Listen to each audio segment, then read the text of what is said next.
Good morning students. Today we have to discussing the new chapter physical and chemical changes. Every day you come across many changes in your surroundings. हमारे आसपास के environment के अंदर हम अलग अलग change देखते हैं. कोई फिजिकल चेंज होता है, कोई केमिकल, कोई रिवर्सिबल, कोई इरिवर्सिबल. दिस चेंजेस में इन्वॉल्व वन और मोर सब्सटेंस और हर एक चेंजेस के अंदर एक या एक से ज़्यादा सब्सटेंस इन्वॉल्व होते हैं. For example your mother may ask you to dissolve sugar in water to make a cold drink.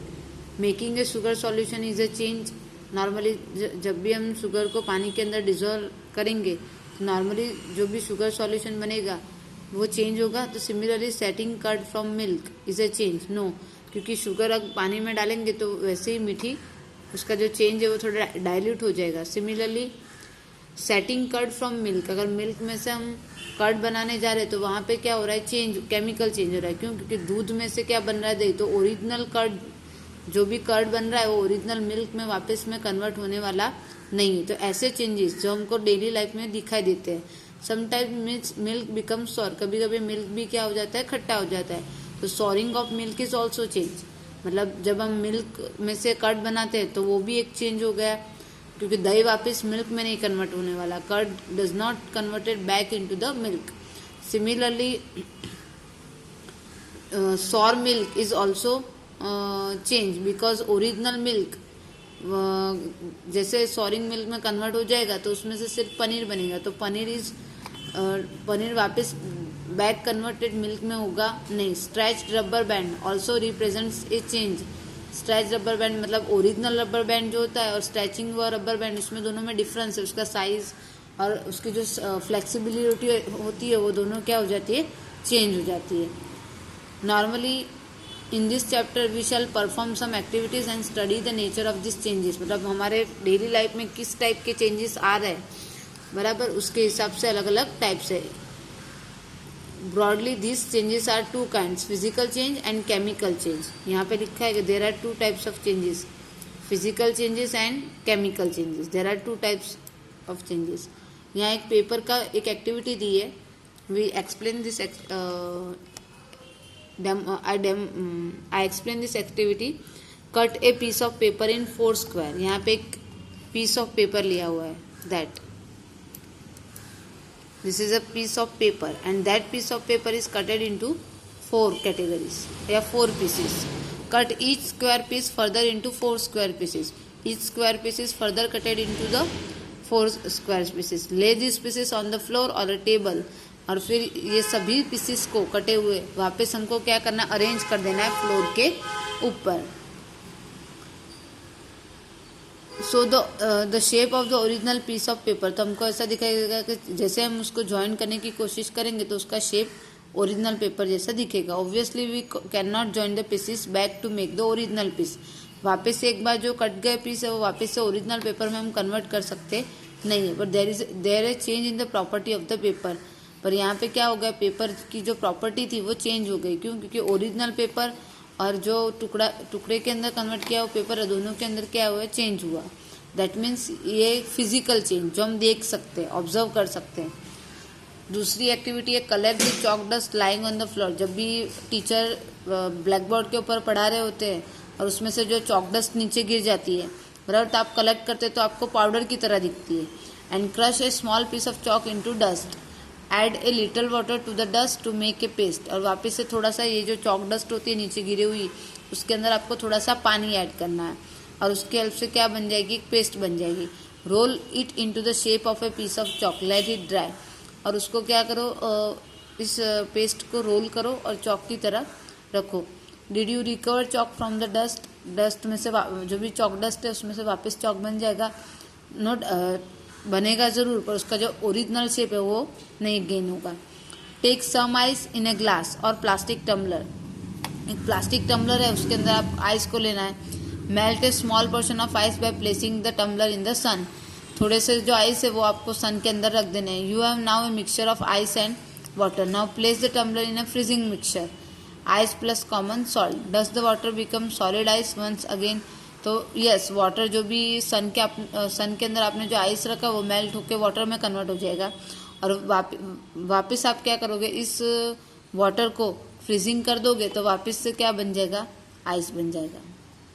तो this is also physical change, क्योंकि उसमें वाटर जो है वो ओरिजिनल ही है, क्योंकि वाटर में से वापस क्या बन गया, आइस, और आइस को मेल्ट करोगे तो वापस से वाटर बन जाएगा।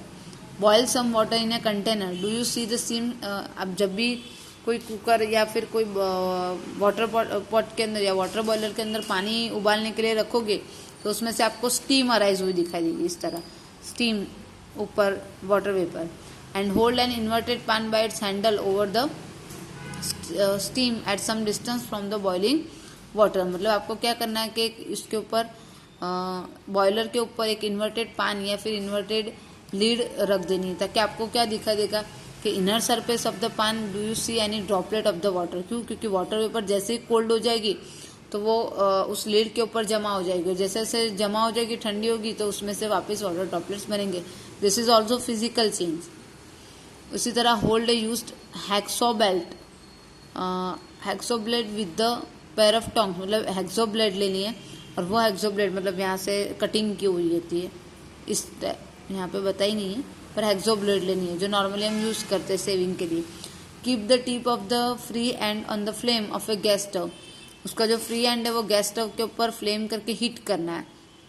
Does the colour of the tip of the blade change, तो आपको क्या देखने मिलेगा कि ब्लेड का कलर जो है वो चेंज हुआ या नहीं। Remove the blade from the flame, और बाद में आपको क्या करना है, फ्लेम में से ब्लेड को रिमूव कर देना है। तो अगर आप ऐसा देखोगे तो जब भी आप हीट कर रहे हो तो उसका कलर रेडिश हो रहा है, और वापस से जब भी हीट नहीं कर रहे तो सेम ब्लेड जो है वो ओरिजिनल कलर के अंदर दिखाई दे रही है। That means it is also physical change. तो हमने ये एक्टिविटी से ये सीखा कि पेपर अगर हम साइज के अंदर अलग अलग पीसेस के अंदर कट करते हैं तो वो ओरिजिनल पेपर की तरह नहीं दिखता है उसका शेप। फिर चौक अगर हम वापस से उसको चौक बनाने की कोशिश करते हैं तो सेम चौक की तरह वो वर्क करता नहीं है। तो इसका मतलब ये है कि ये जो वाटर वेपर है, वाटर वेपर में से वापस से लिक्विड बन रहा है, फिर वाटर में से वापस से सॉलिड बन रहा है। तो ये जो तीनों एक्टिविटी है हमने जो समझी उसके हिसाब से हम ये बोल सकते हैं कि property like shape, size, colour and state of a substance are called its physical property. कि सपोज मिल्क है तो मिल्क में से कर्ड बन रहा है तो उसका चेंज सॉलिड में से लिक्विड में से सॉलिड में कन्वर्ट हो रहा है। तो this is also physical property जो हम ऑब्जर्व कर सकते हैं। और फिजिकल चेंज मतलब ऐसा change, A change in which substance undergoes a physical change हो जाता है। और इसकी फिजिकल प्रॉपर्टी मतलब कोई साइज के अंदर चेंज हो जाता है, कलर के अंदर, size, colour and state of a substance are called its physical property. A change in which substance undergo a change in its physical properties is called physical change. इस type के change को हम बोलते हैं physical change. Physical change is generally reversible. क्यों? क्योंकि physical change जैसे कि पानी है तो पानी अगर वाटर है, वाटर को अगर आप सॉलिडिफाई फ्रीजिंग कर दोगे तो आइस बन सकता है, और आइस को मेल्ट करोगे तो वापस वाटर बन जाएगा। तो फिजिकल चेंजेस जो होते हैं वो रिवर्सिबल होते हैं, पर इसके अंदर कोई न्यू प्रोडक्ट बनती नहीं है, नो न्यू सब्सटेंस। अगर पेपर को तोड़ के आपने वापस पेपर बना सकते हो पर उसके अंदर कोई न्यू प्रोडक्ट नहीं बनेगी, क्योंकि पेपर की प्रॉपर्टी दोनों की सेम ही रहेगी, प्रॉपर्टी चेंज नहीं होगी। दूसरा है केमिकल चेंज। ऐसे चेंज जो हमारे डेली लाइफ में हम देखते हैं, जैसे कि रस्टिंग ऑफ आयरन। आयरन को अगर हम ऑक्सीजन की प्रेजेंस में एक्सपोज होने देते हैं तो आयरन क्या हो जाता है, धीरे धीरे लॉन्गर टाइम रस्ट हो जाता है। If you leave a piece of iron in the open for some time, अगर एयर के अंदर खुला रख दोगे, it acquires a film of brownish substance. Brownish colour का सब्सटेंस उसमें दिखाई देता है। किस कलर का? ब्राउनिश। और इस ब्राउनिश कलर के सब्सटेंस को हम बोलते हैं रस्ट। अगर हम लॉन्ग टाइम के लिए आयरन का पीस जो है वो एयर के अंदर, एटमोस्फियर के अंदर खुला छोड़ देते हैं तो उस फॉर्मेशन को हम बोलते हैं रस्ट फॉर्मेशन या तो rusting. Iron gates of parks और farmlands, iron benches kept in lawns and gardens. Normally iron जो होता है वो पार्क्स में होता है, वहाँ पे अलग अलग जगह पे, बेंच में, स्कूल के अंदर, almost every article of iron kept in the open gets rusted. कहाँ पे भी आयरन अगर वहाँ पे प्रेजेंट हो तो उनमें से कोई भी चीज़ें इजीली क्या हो सकती है, रस्ट हो सकती है। At home you have seen shovels and spats getting rusted when exposed to the atmosphere for the some time. In the kitchen, a wet iron pan मतलब तवा often gets rusted if it's left in that state for some time. अगर some time के लिए ऐसे हम तवे को बाहर ही रख देते और यूज़ नहीं करते तो उसमें भी क्या होता है, और रस्टिंग फॉर्मेशन स्टार्ट हो जाता है। तो ये भी एक केमिकल चेंज है। जो आयरन है, आयरन के अंदर से रस्ट फॉर्मेशन बन रहा है, जो न्यू प्रोडक्ट है। अब यहाँ पे एक एक्टिविटी दी है, आपको थिन स्ट्रिप या थिन वायर लेना है मैग्नीशियम एलिमेंट का। मैग्नीशियम एलिमेंट का एक छोटा सा रिबन का टुकड़ा या तो फिर एक वायर लेना है। We have to taken the wire of the magnesium and its tip kept it near the candle flame. Candle flame के वहाँ उसकी टिप रख देनी है। तो आपको क्या दिखाई देगा, मैग्नीशियम बर्न दिखाएगा। जब जैसे ही मैग्नीशियम बर्न होना फ्लेम के अंदर चालू करेगा, it forming a white light. किस कलर की लाइट बनाएगा, याद रखना है, white light. White, it Burns with a brilliant white light. यहाँ पे आपको वाइट डेजलिंग चमकती हुई एक लाइट दिखाई देगी। When it is completely burns, it leaves behind a powdery ash। जैसे मैग्नीशियम ऑक्सीजन की प्रेजेंस में completely बर्न हो जाता है तो पाउडर के अंदर कन्वर्ट हो जाता है, और उस पाउडर का नाम है मैग्नीशियम ऑक्साइड, जो व्हाइट कलर का दिखता है।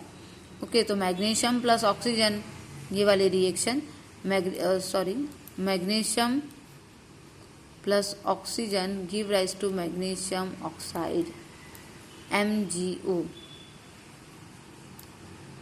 इसको हम बोलते हैं व्हाइट कलर पाउडर। तो व्हाइट कलर पाउडर, यहाँ पे मैग्नीशियम ओरिजिनल कलर अलग है, और जैसे ही वो ऑक्सीजन के साथ रिएक्ट होता है तो व्हाइट पाउडर के अंदर, तो ये केमिकल चेंज है, बराबर। Collect the ash and mix it with small amount of water. Stir the mixture well. Test the mixture with blue and red litmus paper. Does the mixture turn red litmus blue? Does the mixture turn blue litmus red? तो यहाँ metal है, metal oxygen के साथ react करती है तो red litmus paper blue में convert होता है। तो ये जो बन रहा है मेटल ऑक्साइड, वो एसिडिक ऑक्साइड है, बेसिक ऑक्साइड नहीं है। On dissolving the ash in water to form a new substance. मतलब जब भी आप क्या करोगे, मैग्नीशियम ऑक्साइड को पानी के अंदर डिजॉल्व करोगे तो मैग्नीशियम हाइड्रोक्साइड बनेगा, और उसकी वजह से यहाँ पे देखो, ये मैग्नीशियम ऑक्साइड जो है व्हाइट कलर का पाउडर है, और व्हाइट कलर के पाउडर को आप पानी के अंदर डिजॉल्व करोगे तो मैग्नीशियम हाइड्रोक्साइड बनेगा। तो magnesium hydroxide is a base. So magnesium oxide जो है is a new substance and formed on burning. Magnesium oxide है वो एसिडिक ऑक्साइड है, पर जब भी उसको वाटर में डिजॉल्व करोगे तो बेसिक ऑक्साइड बनेगा। तो magnesium hydroxide is another new substance formed by magnesium oxide with water. तो that is a chemical change. अब दूसरा है दूसरी एक एक्टिविटी है कि जिसमें केमिकल चेंज देखना है। Dissolve about a teaspoon full of copper sulphate. Copper sulphate जो होता है वो ब्लू कलर का होता है, तो ब्लू विट्रॉल और नीला थोथा, मतलब उसको नीला थोथा भी बोलते हैं, या कॉपर सल्फेट जो है उसको आपको पानी के अंदर डिजॉल्व करना है in half cup of water in a glass tumbler और ए बीकर या कॉनिकल फ्लास्क के अंदर, and add a few drops of dilute sulphuric acid to the solution, और फ्यू ड्रॉप्स H2SO4 के अंदर ऐड करने हैं। तो एक बीकर लेना है, बीकर के इनसाइड आपको कॉपर सल्फेट ऐड करना है, और फ्यू ड्रॉप्स अंदर क्या ऐड करना है, डाइल्यूट सल्फ्यूरिक एसिड। तो आपको किस टाइप का सॉल्यूशन मिलेगा, you should get A blue colour solution. किस टाइप का मिलेगा, ब्लू कलर का। जब ओरिजिनल सॉल्यूशन है वो ब्लू कलर का है, जिसके अंदर हमने डाइल्यूट H2SO4 ऐड किया है। Drop a nail. अब क्या करना है कि sample of the solution in test tube और स्मॉल ग्लास बॉटल लेना है। ड्रॉप ए नील और used shaving blade into the remaining solution. आपको उस सॉल्यूशन के अंदर, ब्लू कलर के सॉल्यूशन के अंदर, या तो नील ऐड करनी है तो ब्लेड ऐड कर देनी है। Wait for half an hour. Half an hour के अंदर वेट करना है। तो आपको क्या दिखाई देगा, observe the colour of the solution, compare it with the colour of the sample solution saved separately. तो colour of the solution from blue to green, मतलब जब भी हमने कॉपर सल्फेट बनाया था और उसके अंदर कुछ ऐड नहीं किया था तो वो ब्लू कलर का था, पर जैसे आपने आयरन की ब्लेड ऐड की है तो वो ब्लू टू ग्रीन कलर में कन्वर्ट हो गया। Why? Because is due to the formation of iron sulphate. क्योंकि जो कॉपर था वो कॉपर सल्फेट के अंदर हमने आयरन ऐड किया, तो आयरन ने क्या किया, कॉपर को डिस्प्लेस कर दिया, और कॉपर आयन को वहाँ से हटा के आयरन सल्फेट बन गया। इसलिए आयरन सल्फेट जो होगा वो ग्रीन कलर का कंपोनेंट होगा, और कॉपर जो होगा वो ब्राउन डिपॉजिट दिखाई देगा। मतलब इस तरह ये ब्लेड जो होगी वो ब्राउन कलर की दिखाई देगी, और ये जो आयरन होगा वो वहाँ पे कॉपर की जगह पे डिस्प्लेस हो जाएगा और कॉपर रिलीज हो जाएगा। उसी तरह take a about a teaspoon full of vinegar in a test tube. एक टेस्ट ट्यूब के अंदर विनेगर मतलब एसिटिक एसिड लेना है, और उसके अंदर pinch of baking soda baking soda add करना है।